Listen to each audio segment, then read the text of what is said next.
जय हिंद साथियों। मैं आशुतोष कुमार ठाकुर स्वागत करता हूं आप सबों का एक बार फिर से मेरे इस यूट्यूब चैनल पे जिसका नाम है फ्यूचर फौजी। दोस्तों, आज हम लोग भारतीय सेना की होने वाली लिखित परीक्षा के प्रश्न पत्र को देखेंगे। ये परीक्षा 1 नवंबर 2020 को हुई थी। इसमें कुछ एआरओ के प्रश्न पत्र का उत्तर मैंने पहले ही बना दिया है, आंसर की आप देख सकते हैं, डिस्क्रिप्शन बॉक्स में उसका लिंक दिया हुआ है। ये जो क्वेश्चन आपके सामने स्क्रीन पे दिख रहा है ये गया एआरओ का है, और जबलपुर एआरओ में भी सेम यही क्वेश्चन पूछा गया था। और भी बहुत सारे एआरओ होंगे जहाँ पे यही सेम क्वेश्चन होगा, तो लेकिन गया और जबलपुर में ये सेम क्वेश्चन था, इसके बारे में कंफर्म है। कोविड-19 पेंडेमिक के बाद बहुत लंबे इंतजार के बाद ये एग्ज़ाम हुआ था, तो सभी कैंडिडेट्स को तैयारी करने का एक अच्छा खासा मौका मिल गया था। तो सबसे पहले सारे क्वेश्चंस को देखते हैं। दोस्तों, सबसे पहले मैं आपको बता दूं कि सोल्जर जीडी में मेरिट जो है वो फिजिकल और रिटन एग्जाम दोनों को मिला के बनता है। तो इसका मैक्सिमम मार्क्स जो रिटन का है वो 100 है। इसमें 35 मार्क्स आपको पास करने के लिए चाहिए। इसके बाद ही आप कंसिडर्ड किए जाएंगे मेरिट के लिए। 1 घंटे का समय मिलता है, आप सबों को पता होगा। जो भी कैंडिडेट अभी सोल्जर जीडी की तैयारी कर रहे हैं वो भी इस वीडियो को जरूर देखें, क्योंकि आपको इससे एक अंदाजा हो जाएगा कि किस प्रकार के क्वेश्चंस आते हैं। तो देखते हैं, सबसे पहले सेक्शन ए में जनरल नॉलेज के क्वेश्चंस हैं। 15 क्वेश्चन पूछे जाते हैं जनरल नॉलेज का। तो पहला प्रश्न है कि how many countries are members of SAARC. SAARC के सदस्यों की संख्या कितनी है? तो दोस्तों, इसका ऑप्शन बी 8 सही उत्तर होगा। इसका बी 8 सही उत्तर है। पहले इसमें सार्क में 7 देश थे, अफगानिस्तान एक नया देश इसमें शामिल किया गया, तो अब इसकी संख्या 8 हो गई है। इसके बाद दूसरा क्वेश्चन है कंप्यूटर का आविष्कार किसने किया था? तो दोस्तों, इसका सही उत्तर होगा option C, Charles Babbage. Who invented computer? तो इसका सही उत्तर होगा चार्ल्स बेबेज। तीसरे क्वेश्चन को देखते हैं। The first bullet train in India will connect. Bharat की प्रथम बुलेट ट्रेन किसको जोड़ेगी? तो दोस्तों, ये है अहमदाबाद एंड मुंबई। अहमदाबाद और मुंबई को जोड़ेगी। ऑप्शन ए इसका सही उत्तर है। इसके बाद क्वेश्चन नंबर 4 पे चलते हैं। East India company was formed in which year. East India company की स्थापना किस वर्ष हुई थी? तो दोस्तों, इसका सही उत्तर होगा ऑप्शन सी, 1600 ईस्वी में ईस्ट इंडिया कंपनी की स्थापना हुई थी। क्वेश्चन नंबर 5 देखते हैं। Where is National Museum of India located. Bharat का राष्ट्रीय संग्रहालय कहाँ पर स्थित है? तो इसका ऑप्शन बी जो है दिल्ली, वो सही उत्तर होगा। पांचवा question, national Museum of India is located in new Delhi, तो ऑप्शन बी इसका सही उत्तर होगा। क्वेश्चन नंबर 6 को देखते हैं। One people one state one leader was the policy of. एक जनता एक राष्ट्र एक नेता की नीति किसकी थी? तो दोस्तों, ये नीति थी एडोल्फ हिटलर की। ऑप्शन ए इसका सही उत्तर होगा। क्वेश्चन नंबर 7 को देखते हैं। The deepest ocean of the world. विश्व का सबसे गहरा महासागर कौन सा है? तो ये बहुत आसान प्रश्न है, बहुतों को इसका उत्तर पता होगा। तो ऑप्शन सी इसका सही उत्तर है, पैसिफिक ओशियन, प्रशांत महासागर। क्वेश्चन नंबर 8 देखते हैं। मोहन बागान किस खेल से संबंधित है? दोस्तों, बहुत ही प्रसिद्ध है ये मोहन बागान। जो भी वेस्ट बंगाल से हैं उनको बेशक इसका उत्तर पता होगा। मोहन बागान जो है वो फुटबॉल से संबंधित है।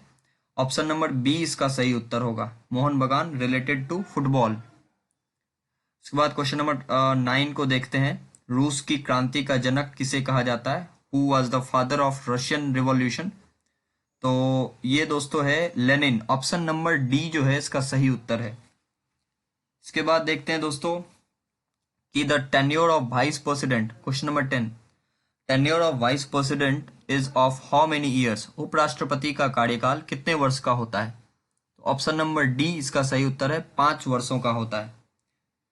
तो ये थे सेक्शन ए के क्वेश्चन। 10 क्वेश्चन हो गए। अब इसके कुछ क्वेश्चंस और हैं, उसको देखते हैं। कालाहारी मरुस्थल किस देश में स्थित है? तो option number D, option number C इसका सही उत्तर होगा, दक्षिण अफ्रीका। ये बोल्साना जो जगह है कालाहारी, वो बोल्साना में आता है, जो दक्षिण अफ्रीका के पास में पड़ता है। तो इसलिए इसका ऑप्शन नंबर सी जो है वो सही उत्तर होगा। कालाहारी मरुस्थल जो है वो दक्षिण अफ्रीका में आता है। ऑप्शन नंबर सी इसका सही उत्तर है। क्वेश्चन नंबर 12 को देखते हैं। अक्षरधाम मंदिर किस राज्य में स्थित है? तो दोस्तों, अक्षरधाम मंदिर जो है वो गुजरात में है। ऑप्शन नंबर ए इसका सही उत्तर होगा। एक बार बहुत बड़ा आतंकी हमला हुआ था अक्षरधाम मंदिर पर, जिसमें भारत के जवाज एनएसजी कमांडोज ने उस ऑपरेशन को अंजाम दिया था। उसमें 2 आतंकवादियों को मार गिराया था। आतंकवादियों ने बहुत सारा हॉस्टेज बना रखा था मंदिर में। तो एनएसजी कमांडोज उस ऑपरेशन को सफल अंजाम दिया था और अक्षरधाम मंदिर को हमला जो हुआ था उसको बचाया था। तो अक्षरधाम मंदिर दोस्तों गुजरात में आता है। क्वेश्चन नंबर 13 को देखते हैं। भारत का सबसे अधिक जनसंख्या वाला राज्य कौन सा है? Which is the largest populated state of India. तो इसमें ऑप्शन में जो है उससे आपको फाइंड आउट करना है। उत्तर प्रदेश, मध्य प्रदेश, महाराष्ट्र और राजस्थान। तो ऑप्शन नंबर ए जो है उत्तर प्रदेश, इसका सही उत्तर होगा। इसके बाद देखते हैं क्वेश्चन नंबर 14, भारत की सबसे बड़ी कृषि नहर का नाम। तो option number B Indira Gandhi canal या इंदिरा गांधी नहर, इसका सही उत्तर होगा। क्वेश्चन नंबर 15 और इस सेक्शन का आखिरी प्रश्न, निम्न में से छत्तीसगढ़ की राजधानी कौन सी है? तो दोस्तों छत्तीसगढ़ की राजधानी 2 है, रायपुर और बिलासपुर। तो लेकिन रायपुर आधिकारिक राजधानी है, तो इसका सही उत्तर होगा ऑप्शन बी रायपुर। आप अगर देखेंगे तो बिलासपुर भी कहीं कहीं पे होगा, लेकिन इसका सही उत्तर है जो छत्तीसगढ़ की राजधानी वो रायपुर है। ऑप्शन नंबर बी इसका सही उत्तर होगा। इसके बाद दोस्तों देखते हैं जनरल साइंस, सेक्शन बी में जनरल साइंस के कुछ क्वेश्चंस हैं, उसको हम लोग देखते हैं। तो इनमें से कौन सा इलेक्ट्रॉनिक यंत्र नहीं है? Which one of the following is not an electronic device, ये क्वेश्चन है। तो ऑप्शन नंबर बी इसका सही उत्तर होगा। बल्ब जो है वो इलेक्ट्रॉनिक डिवाइस नहीं है। इसके बाद देखते हैं दोस्तों साधारण नमक का रासायनिक सूत्र क्या है? What is the chemical formula of common salt. बहुत ही साधारण प्रश्न है, बहुत ही आसान है। Option number D NaCl, option number D NaCl इसका सही उत्तर होगा।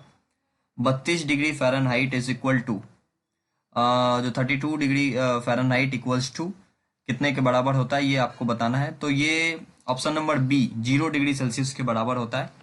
ये बहुत ही आसान है। आप लोग जो भी जनरल साइंस के छोटे वन लाइनर सेंटेंस या वन लाइनर क्वेश्चंस को देखते होंगे, उनके लिए बहुत आसान प्रश्न है।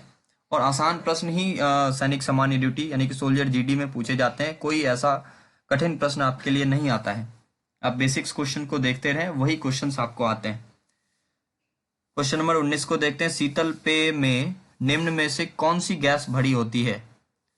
Which of the following gases is filled in soft drinks, यही क्वेश्चन है। तो इसका आंसर होगा ऑप्शन नंबर बी नाइट्रोजन। शीतल पेयजल में नाइट्रोजन गैस भरी होती है।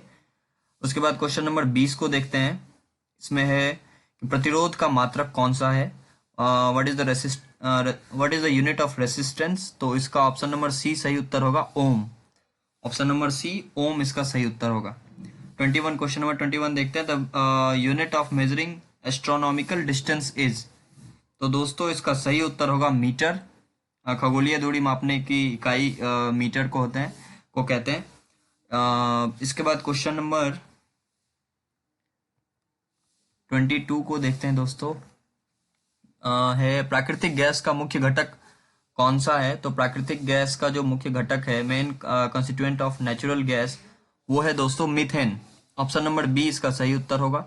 पीलिया रोग से ग्रसित रोगी की आंखों का रंग क्या हो जाता है? The eyes of a patient suffering from jaundice turns into which colour. तो इसका दोस्तों ऑप्शन नंबर सी पीला सही उत्तर होगा। इसके बाद क्वेश्चन नंबर 24 को देखते हैं। Which metal was used first by man on earth. पृथ्वी पर मानव द्वारा सबसे पहले उपयोग की गई धातु कौन सी है? तो इसका सही उत्तर होगा ऑप्शन ए कॉपर, तांबा इसका सही उत्तर है। 25 क्वेश्चन को देखते हैं। हवा में ऑक्सीजन का प्रतिशत कितना है? तो 25 ऑप्शन ए इसका सही उत्तर होगा। 21% जो है वो हवा में ऑक्सीजन है। इसके बाद देखते हैं speed of sound is measured in. ध्वनि की जो चाल है वो किस में मापी जाती है? तो ऑप्शन नंबर सी इसका सही उत्तर होगा, डेसिबल। डेसिबल में मापी जाती है। 27 नंबर क्वेश्चन देखते हैं। Deficiency of vitamin C in the body causes which disease. शरीर में विटामिन सी की कमी से कौन सा रोग होता है? तो दोस्तों 27 नंबर क्वेश्चन जो है विटामिन सी की कमी से, वो स्कर्वी नामक रोग होता है। इसके बाद देखते हैं क्वेश्चन नंबर 28। जब नीले लिटमस पेपर को एसिटिक अम्ल से रखा जाता है तो नीला लिटमस पेपर किस रंग का हो जाता है? When blue litmus paper is kept in acetic acid, the blue litmus paper turns to which colour? तो ऑप्शन नंबर बी इसका सही उत्तर होगा रेड। जब नीले लिटमस पेपर पर कोई भी एसिड डालते हैं तो वो लाल रंग में चेंज हो जाता है। तो ऑप्शन नंबर बी इसका सही उत्तर होगा। क्वेश्चन नंबर 29 को देखते हैं। बिजली के हीटर का एलिमेंट किस धातु का बना होता है? बहुत ही साधारण प्रश्न है, डेली लाइफ में यूज होता है। तो इसका ऑप्शन नंबर बी इसका सही उत्तर होगा नाइक्रोम। नाइक्रोम का तार जो होता है वो यूज किया जाता है। इसके बाद दोस्तों देखते हैं speed of sound in air at 0 degree centigrade is. हवा में 0 डिग्री सेंटीग्रेड पर ध्वनि की गति जो है वो कितनी होती है? तो इसका सही उत्तर होगा 332 मीटर प्रति सेकंड। ऐसे दोस्तों इसका 331.50 होता है, लेकिन यहाँ पर ऑप्शन के हिसाब से अगर देखें तो इसमें 332 मीटर प्रति सेकंड इसका सही उत्तर होगा। अगले सेक्शन की ओर बढ़ते हैं। सेक्शन सी में मैथ्स के क्वेश्चन हैं। 15 इसमें मैथ्स के क्वेश्चन पूछे गए, तो उसको देखते हैं। प्रथम 5 धनात्मक विषम संख्याओं का औसत क्या होगा? प्रथम 5 धनात्मक विषम संख्याओं का औसत क्या होगा? What will be the mean of first 5 odd integer? तो दोस्तों इसमें सभी ऑड इंटीजर्स को आपको जोड़ देना, उसके बाद 5 से डिवाइड कर देना। तो इसका सही उत्तर होगा 5। ऑप्शन नंबर बी इसका सही उत्तर होगा। उसके बाद है साधारण ब्याज पर 5% की दर से एक धनराशि 4 वर्ष में 900 रुपए हो जाती है, तो वह धनराशि क्या है? A sum of money becomes Rs 900 in 4 years at 5% per annum on simple interest. तो क्वेश्चन है द सम इज। तो इसका सही उत्तर होगा ऑप्शन नंबर बी Rs 750। इसके बाद क्वेश्चन नंबर 33 देखते हैं कि if Raj bought an umbrella for Rs 100 and sold it for a profit of ₹10, then find the selling price of umbrella. राज ने 100 रुपए का एक छाता खरीदा और 10 रुपए के लाभ पर बेच दिया, तो छाते का विक्रय मूल्य क्या होगा? बहुत ही साधारण प्रश्न है, बहुत ही आसान प्रश्न है, इससे आसान प्रश्न हो ही नहीं सकता है। तो इसका ऑप्शन नंबर सी इसका सही उत्तर होगा 110। दोनों को आपको ऐड कर देना तो वो उसका विक्रय मूल्य हो जाएगा। उसके बाद क्वेश्चन नंबर 34 को देखते हैं। यदि 496 को 6 से विभाजित किया जाए तो शेषफल क्या होगा? ये तो बहुत ही आसान है, आप लोग 4-5 में ये पढ़ते होंगे। What is the remainder when 496 is divided by 6? तो इसका सही उत्तर होगा ऑप्शन नंबर बी 4। 4 है इसका रिमाइंडर बचेगा। अगर आप 496 को 6 से भाग देंगे तो 4 रिमाइंडर उसका बच जाएगा। इसके बाद है 35 मीटर प्रति सेकंड को किलोमीटर प्रति घंटा में बदलेंगे तो वो कितना होगा? इसका सही उत्तर होगा 126। 35 मीटर प्रति सेकंड को अगर किलोमीटर प्रति घंटा में बदलेंगे तो वो 126। ऑप्शन नंबर बी इसका सही उत्तर होगा। उसके बाद है क्वेश्चन नंबर 36। 25% ऑफ 100, 100 का 25% कितना होगा? बहुत ही आसान है, ऑप्शन नंबर डी 25 इसका सही उत्तर होगा। इसके बाद देखते हैं निम्न में से कौन सी पूर्ण वर्ग है? Which one of the following is a perfect square?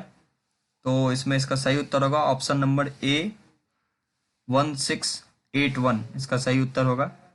इसके बाद देखते हैं दोस्तों, if 5 is added to twice of a number it becomes 6 then the number is. यदि किसी अंक को 2 गुना किया जाए और उसमें 5 को जोड़ा जाए तो अंक 6 हो जाता है, तो अंक क्या होगा? तो इसका दोस्तों सही उत्तर होगा ऑप्शन बी 0.5। जो 38 नंबर क्वेश्चन है इसका ऑप्शन बी सही उत्तर होगा 0.5। इसके बाद देखते हैं question number 39।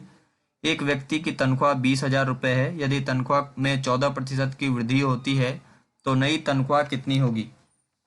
Salary of a man was Rs 20,000. The same was increased by 14%.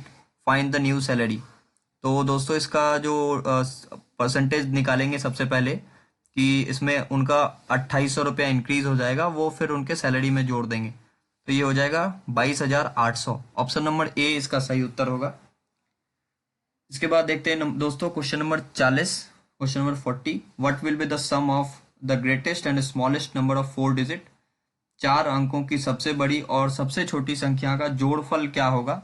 तो ऑप्शन नंबर ए इसका सही उत्तर है। ये बताने की जरूरत होनी भी नहीं चाहिए कि ये कैसे होगा। ऑप्शन नंबर ए इसका सही उत्तर है। 10,999 इसका सही उत्तर होगा। क्वेश्चन नंबर 41 को देखते हैं। If 20 people can do a work in 20 days, then in how many days the same work can be completed by 40 people. यदि 20 आदमी एक कार्य को 20 दिन में करते हैं तो उसी कार्य को 40 आदमी कितने दिन में करेंगे? तो बहुत ही आसान है, आप दोनों को मल्टीप्लाई कर लीजिए तो ये 400 वर्क आ गया, और 40 को उसे डिवाइड कर देंगे तो जो भी आएगा वो उसका दिन हो जाएगा। तो इसका दोस्तों ऑप्शन ए 10 दिन सही उत्तर होगा।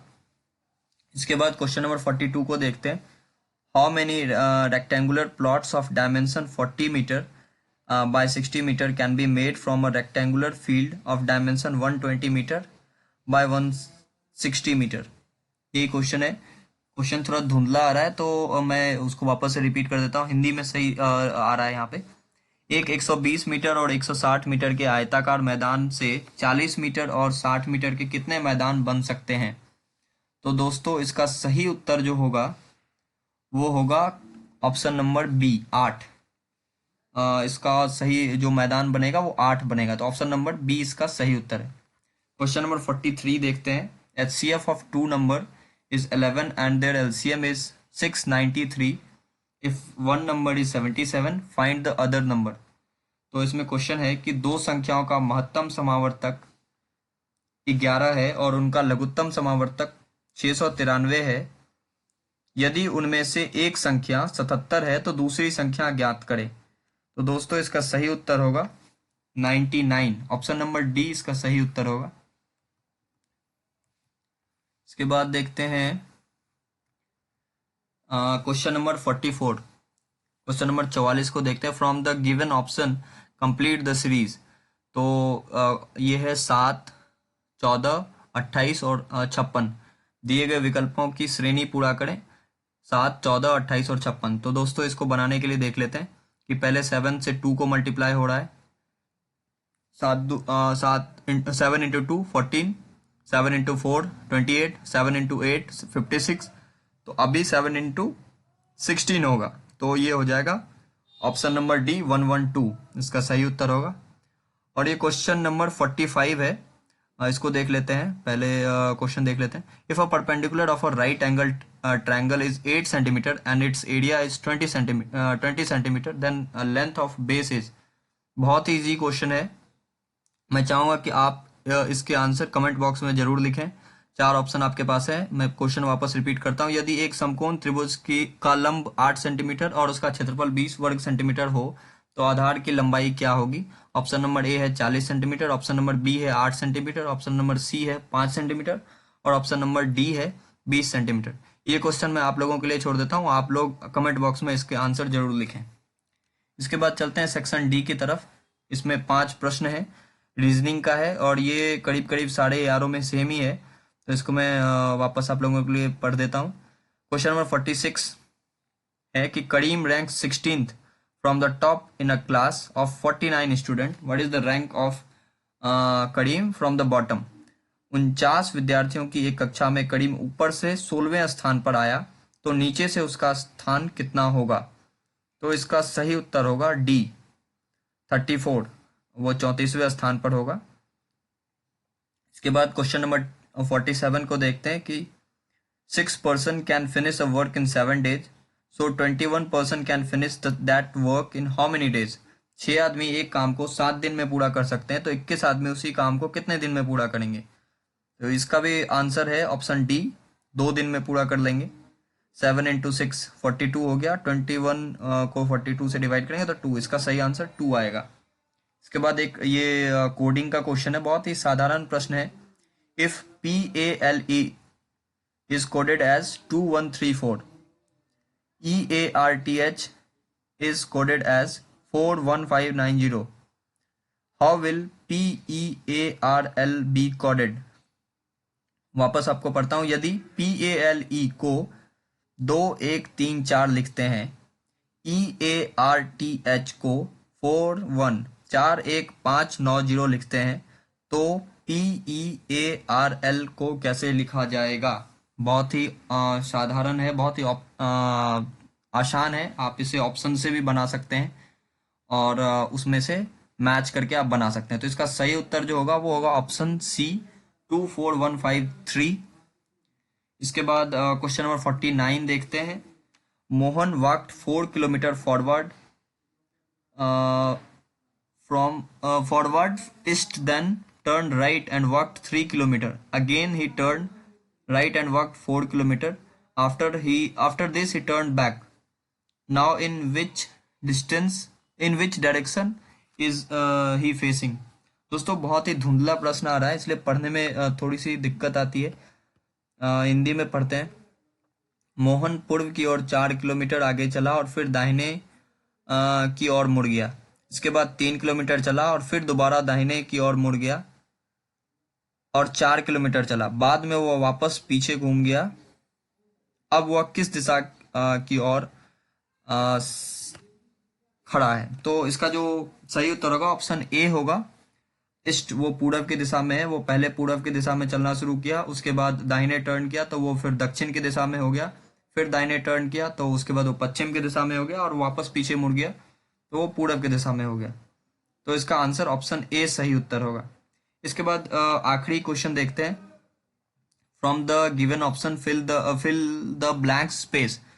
10, 16, 21, 25 और इसके बाद जो आएगा तो 10 + 6 16 + 5 21 + 4 25 + 3 28। ऑप्शन नंबर डी इसका सही उत्तर होगा।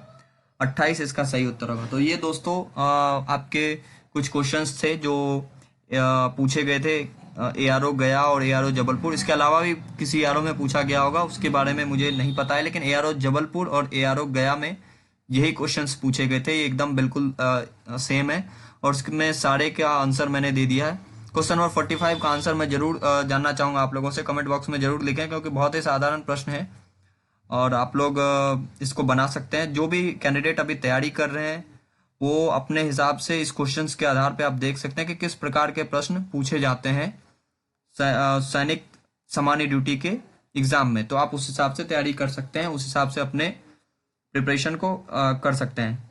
और बहुत जल्द आप लोगों की भर्ती भी आने वाली है। कोविड-19 पैंडेमिक के बाद सारी भर्तियां अभी रोक दी गई थी, तो लेकिन अभी वो सारी भर्तियां अभी आने वाली हैं। आप लोग उस हिसाब से अपनी तैयारी जारी रखें, चैनल के साथ बने रहें। इस चैनल के माध्यम से मैं आपको फिजिकल, मेडिकल और रिटन एग्जाम की सारी तैयारी करवाऊंगा। तो चैनल को सब्सक्राइब करें, वीडियो पसंद आया तो लाइक करें, अपने दोस्तों के साथ शेयर करें। जय हिंद।